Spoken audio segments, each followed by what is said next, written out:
Doktif kembali angkat bicara terkait konflik yang tengah mencuat di industri skincare Indonesia. Dalam pernyataan terbarunya, Doktif yang dikenal vokal ini menegaskan kesiapannya untuk membuka semua fakta di hadapan majelis hakim di bawah sumpah Al-Quran. Didampingi kuasa hukumnya, Sunan Kalijaga, Doktif mengungkap bahwa ia tidak gentar demi mengungkap kebenaran.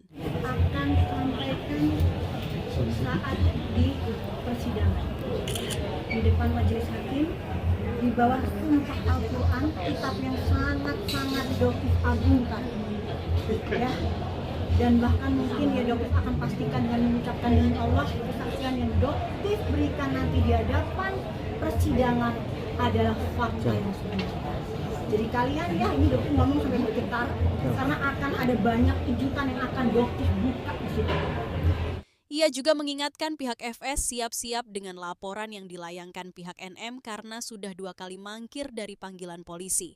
Satu hal lagi, FS agar tidak mencoba memanipulasi proses hukum dengan cara-cara tidak etis, seperti menggerakkan orang-orang tertentu ke pengadilan. Dalam kesempatan tersebut, Doktif juga menyampaikan bahwa perannya dalam mengungkap kasus skincare ilegal tidak mungkin berjalan lancar tanpa bantuan masyarakat yang kini semakin cerdas dalam memilih produk perawatan kulit. Dan untuk FS ya, yang Doktif juga selama ini kamu yang menggerakkan para preman-preman Ambon untuk datang ke pengadilan, hentikan sikap kamu itu. FS, kamu fokuskan diri kamu atas pelaporan yang dilakukan oleh saudara NN. Kamu mangkir 2 kali atas panggilan di Jakarta Selatan. Apa kompetensi kamu untuk ikut campur nimbrung dengan urusan skincare? Ya, FS, jika kamu ingin berdebat dengan Doktif, kamu bukan levelnya Doktif. Kamu tidak tahu menaruh tentang skincare. Kamu tidak tahu menaruh tentang bagaimana mafia skincare ini sudah membodohi masyarakat Indonesia bertahun-tahun. Ya, ratusan miliar mereka sudah ambil uang masyarakat. Ya, apakah Doktif akan takut dengan preman-preman Ambon yang kalian bawa? Ini ya, seperti sampaikan, kecil buat Doktif. Mau di depan mata aja Doktif hadapin, nggak ada takutnya. Jadi kalau kalian ingin menjatuhkan mental Doktif dengan mendatangkan preman-preman, Doktif akan takut? Tidak sedikit pun. Wallahi, tidak ada ketakutan. Dan kalian akan tercengang dengan fakta yang akan Doktif sampaikan. Oke? Dan di sini juga untuk pelapor RG, siap-siap ya jantung kamu, amankan jantung kamu. Kalau perlu disiapkan ambulan ya, karena kita nggak tahu apa yang akan terjadi. Di situ akan banyak sekali fakta-fakta yang Doktif bongkar.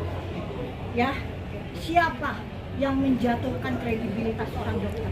Doktif, Nikita Mirzani, Oki, atau diri kalian semua? Ya, semua bukti sudah Doktif miliki.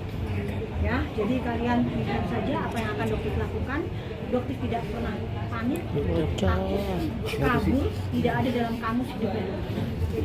Ya, karena semua yang Doktif sampaikan itu adalah fakta. Dan Doktif apresiasi luar biasa kepada Badan POM, ya, yang mengeluarkan press release tentang produk-produk yang memang ilegal atau berbahaya. Di sini Doktif tekankan, Badan POM itu integritasnya luar biasa, tegak lurus. Ya, Badan POM itu sering melakukan sidak, baik ke perusahaan, ke klinik Doktif, itu adalah hal yang biasa. Dan kalian tahu bagaimana kinerja Badan POM. Ya, pada saat melakukan sidak, untuk minum pun itu mereka tidak diperkenankan. Untuk menjaga tegak lurusnya persidangan, tegak lurusnya penyidikan. Ya, untuk minum pun mereka nggak diperbolehkan, Bang Sunan. Itu petugas Badan POM. Jadi jangan ya sampai ada fitnah ke Badan POM, pertama nepok, kamu nggak ngerti apa-apa, tiba-tiba kamu bilang bahwa Badan POM itu bla bla blanya. Badan POM tidak lurus. Ya, apresiasi kepada Dokter Taruna. Luar biasa. Jadi jangan ada tuduhan-tuduhan ke Badan POM. Ya, cuman mungkin di sini Dokter ingin memberikan masukan karena Badan POM itu kan langsung di bawah Bapak Presiden Prabowo Subianto. Jadi Pak, Badan POM itu mungkin terlihat leleh, tapi sebenarnya bukan seperti itu. Badan POM itu kekurangan SDM, kekurangan anggaran. Jadi seandainya Bapak Presiden mau memberikan atensi khusus ke Badan POM, insya Allah Doktif ini nggak akan seperti ini. Tidak akan muncul masalah-masalah seperti ini.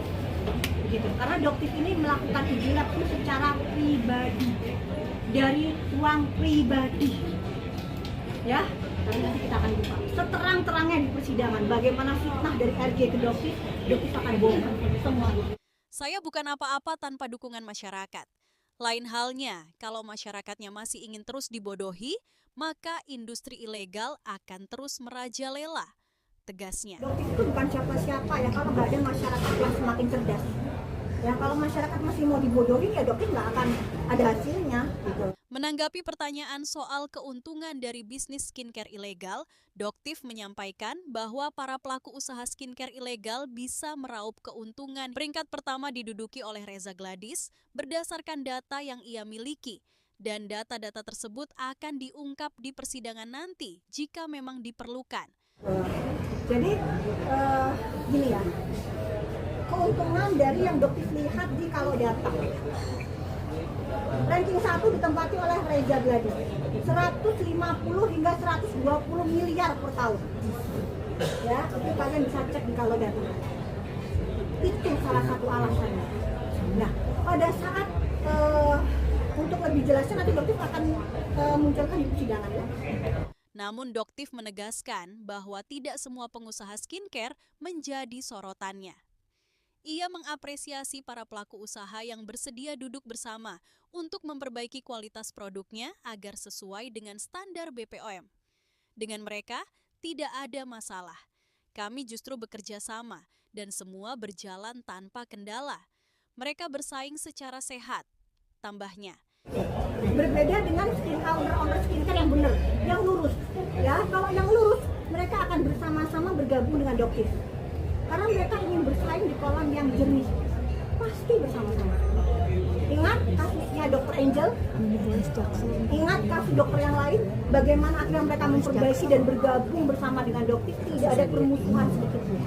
Di akhir pernyataannya, Doktif dengan lantang menegaskan bahwa ia tidak takut dengan segala bentuk ancaman atau intimidasi selama ia berada di jalur yang benar. Nah, dengan mafia-mafia, bagaimana dengan owner skincare tukang flexing yang mencari kelemahannya Doktif, mencoba mentargetkan Doktif, mencoba menjatuhkan kredibilitas Doktif, personalnya Doktif.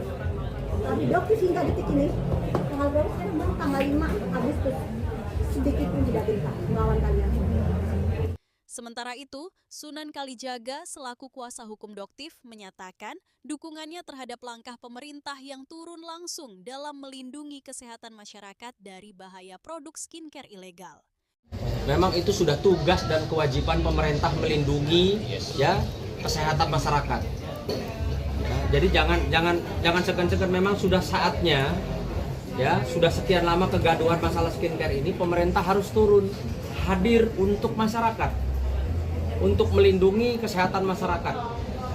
Ya, saya kemarin agak sedikit lucu ya, kalau ada rilis dari BP POM kemarin yang menyatakan produknya si salah satu dokter ini, ya tidak ada izin dari BP POM. Nah, lalu dia dengan enaknya dia bilang itu bukan produk saya. Itu kan beli dari luar negeri. Pertanyaan saya, Anda jualan nggak di Indonesia? Anda mendapat keuntungan nggak di Indonesia? Anda mau nggak bertanggung jawab kalau produk ya yang kalian jual pada masyarakat itu menyebabkan terganggunya kesehatan masyarakat? Kok enak sekali ya beli barang dari luar negeri, tidak ada izin dari BP POM, jualan bebas, mungkin melalui sosial media. Ketika dibeli oleh konsumen, ada masalah, tinggal bilang itu bukan produk saya. Enak banget ya, enak banget kalau semua orang melakukan hal seperti itu. Kok kayak nggak ada hukum gitu loh. Maka betul-betul saya juga minta, saya menghimbau masyarakat ya yang merasa atau sudah menggunakan produknya segera lapor atau memeriksakan diri. Kita nggak pernah tahu, mungkin efeknya tidak 1-2 hari, 1 minggu, 1 tahun. Siapa yang mau jamin?